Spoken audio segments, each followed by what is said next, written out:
Hi friends, welcome to my channel Pain Accounting. Today we are discussing chapter number 1, subject accounts standard 12th. Chapter number 1, partnership. Let's go to discuss our chapter. आज जो हम topic पढ़ने वाले वो है साझेदारी पेढ़ी के हिसाबी विवरण से संबंधित साझेदारी कानून का प्रावधान। मतलब ये कब यूज किया जाता है? जब यदि पार्टनर जो है साझेदार है उनके बीच करार न हुआ हो। देखिए पूरे मैंने अच्छे से लिखा है, यदि साझेदार पेढ़ी के साझेदारों के बीच करार न हुआ हो अथवा करार पत्र में उल्लेख न हो तो साझेदारी कानून के निम्नलिखित जो प्रावधान का पालन करना पड़ेगा। ओके, इसलिए सभी साझेदार पहले करार बना लेते, यदि न बनाया हो तो ये सारी डिटेल्स उनको फॉलो अप करना पड़ेगा। जिसमें से पहला ऐसा लिखा है, साझेदार को पेढ़ी में विनियोजित पूंजी पर ब्याज नहीं चुकाया जाएगा। यदि साझेदार पेढ़ी में कोई पूंजी लेकर आए, क्योंकि पूंजी लाएंगे तो ही बिजनेस स्टार्ट होगा, पूंजी लेकर आए हुए तो पूंजी पर क्या होगा, ब्याज उनको नहीं मिलेगा, मीन्स कंपनी ब्याज नहीं चुकाएगा। सेकेंड टॉपिक है, साझेदारों के बीच लाभ या हानि समान हिस्से में बांटा जाएगा। यदि करार पत्र में उल्लेख न किया गया हो तो साझेदार के बीच लाभ और हानि कैसे बांटा जाएगा, तो समान हिस्से में बांटा जाएगा। ये जो हम पढ़ रहे हैं कानून का प्रावधान, ये एमसीक्यू में एक एक नंबर में पूछा जाता है। यदि आप कानून का प्रावधान पढ़ लिए तो आपकी बुक में जितनी भी एमसीक्यूज हैं आप बिना मतलब आसानी से आप सॉल्व कर सकते हैं।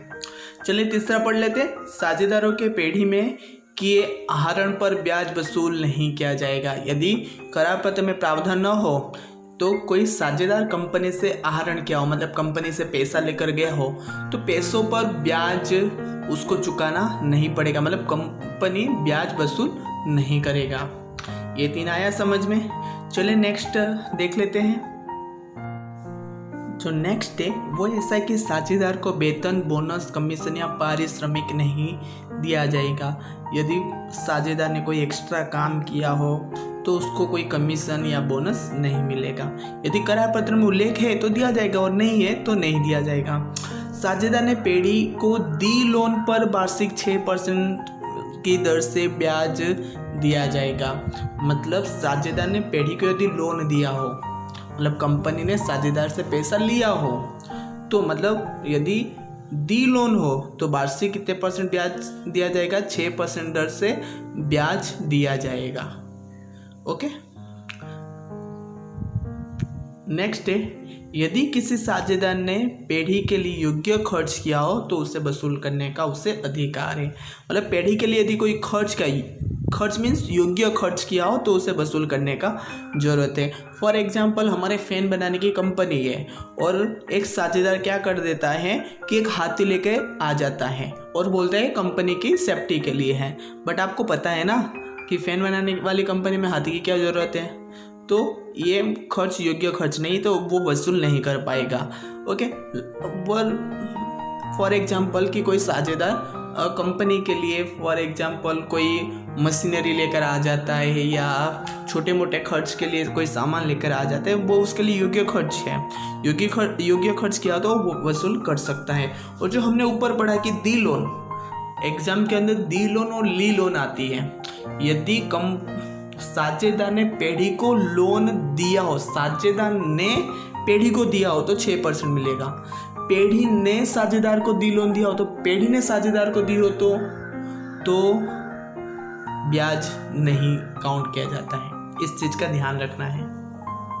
चलिए मैं वापस से फास्ट रिवीजन कर लेता हूँ। हमने यहाँ पे कानून प्रावधान में क्या पढ़ा, यदि विनियोजित पूंजी पर ब्याज नहीं चुकाया जाएगा, लाभ हानि कैसे बांटा जाएगा, समान हिस्से में बांटा जाएगा, आहरण पर ब्याज वसूल नहीं किया जाएगा, उसके बाद दी लोन पर 6% दर से ब्याज दिया जाएगा, वेतन, बोनस, कमीशन, पारिश्रमिक नहीं चुकाया जाएगा, और पेढ़ी के लिए कोई योग्य खर्च किया हो तो उसे वसूल करने का अधिकार है। चलिए नेक्स्ट टॉपिक देखते हैं।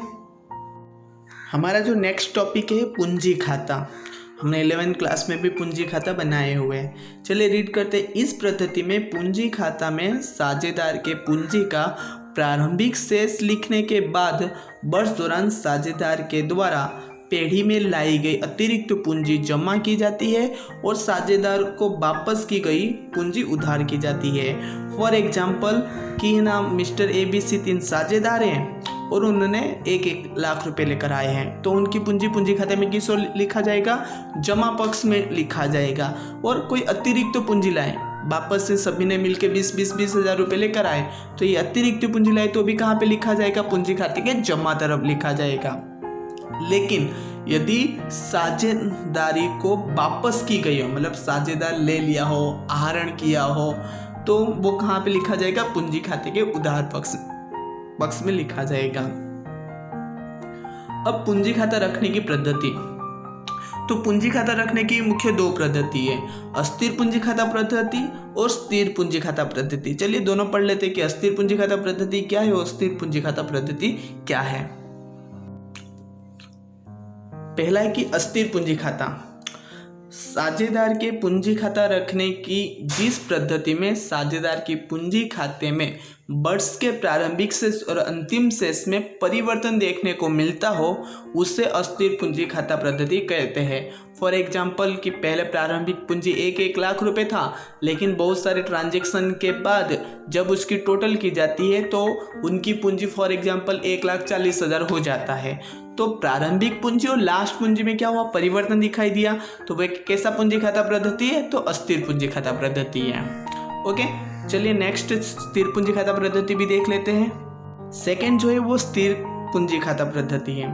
चलिए डेफिनेशन पढ़ते हैं कि साझेदार के पूंजी खाता रखने की जिस पद्धति में साझेदार के पूंजी खाते में वर्ष के प्रारंभिक शेष और अंतिम शेष परिवर्तन देखने को नहीं मिलता हो, उससे स्थिर पूंजी खाता पद्धति कहते हैं। स्थिर पूंजी खाता में क्या होता है कि जो प्रारंभिक पूंजी और अंतिम पूंजी होती है वो कैसा होता है? सेम होता है। और इसके भी 2 प्रकार है। ओके, स्थिर पूंजी खाता के मुख्य 2 प्रकार है। नाम क्या है? तो साझेदारों की एक पूंजी खाता नॉर्मल बोलते हैं और साझेदारों की चालू खाता कहते हैं। ओके, इंग्लिश में capital account and current account. Okay, चलिए इन दोनों के बारे में भी डिस्कस कर लेते हैं। अब चलिए साझेदार की चालू खाता क्या है। साझेदारी पेढ़ी में स्थिर पूंजी खाता की पद्धति में पूंजी के अलावा साझेदार के पेढ़ी के साथ के अन्य व्यवहार को लिखने के लिए तैयार किए जाने वाले खाते को साझेदारी का चालू खाता कहा जाता है। मतलब पूंजी के अलावा अन्य ट्रांजैक्शन लिखने के लिए खाता बनाए जाते हैं, जिससे हम चालू खाता कहते हैं। फॉर एग्जाम्पल अतिरिक्त पूंजी लाए, मतलब पूंजी को छोड़ के आहरण किया हो, नहीं तो साझेदार को नुकसान हुआ हो, नहीं तो साझेदार को लाभ हुआ हो, नहीं तो साझेदार ने किसी को पैसा दिया हो, नहीं तो साझेदार को किसी ने पैसा दिया हो, इन सभी ट्रांजैक्शन हम क्या करते हैं? एक अलग खाते में लिख देते हैं। उस अलग खाते को हम क्या कहते हैं? चालू खाता कहते हैं। और ये वर्ष के अंत में इसकी टोटल करके हम पूंजी खाते में वापस ले लेते हैं। ओके, तो नेक्स्ट टॉपिक जो हम पढ़ने वाले अभी है कि मैनेजर का कमीशन। ओके, ये मेन पॉइंट है, अच्छे से ध्यान रखना कि यदि मैनेजर या साझेदार को उसका कमीशन देने के बाद शेष लाभ पर कमीशन देना हो। वापस मैं रीड कर रहा हूँ कि यदि मैनेजर या साझेदार को उसका कमीशन देने के बाद शेष लाभ पर कमीशन देना हो, तो ये वाला फॉर्मूला हम यूज करते हैं। मैं वापस वही वाले टॉपिक बोल रहा हूँ, शेष लाभ पर। ओके, क्वेश्चन रीड करते समय इसको ध्यान रखना है। तो फॉर्मूला क्या है कि प्रतिशत का दर डिवाइड बाय 100 प्लस प्रतिशत का दर। ओके, जितना हो मतलब प्रतिशत का दर डिवाइड बाय 100 प्लस प्रतिशत का दर का यूज करना है हम लोगों को। और इसके आगे ध्यान रखना है प्रिंसिपल को गुणा करना है, मतलब जितनी अमाउंट है ना उसके साथ ये गुणा करना है। ये मतलब ओनली यूज करने के लिए। फॉर एग्जांपल 10,000 के बाद का लाभ 10,000 हो और 10% हो, तो हम क्या करेंगे? 10,000 इंटू 10 भागे 100 प्लस 10 करेंगे। मतलब आगे जो प्रिंसिपल है वो तो आने ही वाला है। ओके, चलिए नेक्स्ट टॉपिक देखते हैं। नेक्स्ट जो टॉपिक है वो आहरण पर का ब्याज का है। ओके, जब आहरण का मीनिंग क्या होता है आपको पता है ना? निजी साझेदार ने निजी उपयोग के लिए यदि कंपनी से पैसा या कोई वस्तु लिया हो तो उसको हम आहरण के रूप में जानते हैं। और आहरण पर यदि ब्याज की हमको कैलकुलेशन करना हो, मतलब बुक में बोला कि ब्याज वसूल करना है, तो उसकी कैलकुलेशन के लिए हमको n कैसे डिसाइड करना है हमको यहाँ पे दिया है। तो 3 प्रकार से हम n ले सकते हैं। पहला है कि यदि साझेदार प्रति माह के प्रारंभ में आहरण करता है, प्रति माह मीन्स हर महीने के पहली तारीख को या दूसरी तारीख को, तीसरी तारीख को प्रति माह के प्रारंभ में आहरण करता है, तो n बराबर हमको कितना लेना है 78/12। देन सेकेंड, यदि साझेदार प्रति माह के मध्य में आहरण करे, मध्य में मीन्स 15, 16, 17 तारीख को आहरण करता है हर महीने में, देखो प्रति माह दिया है, इसको ध्यान रखना है। ओके, आहरण करते तो n बराबर कितना लेना है 72/12 लेना है, मतलब 6 मंथ कम लेना है।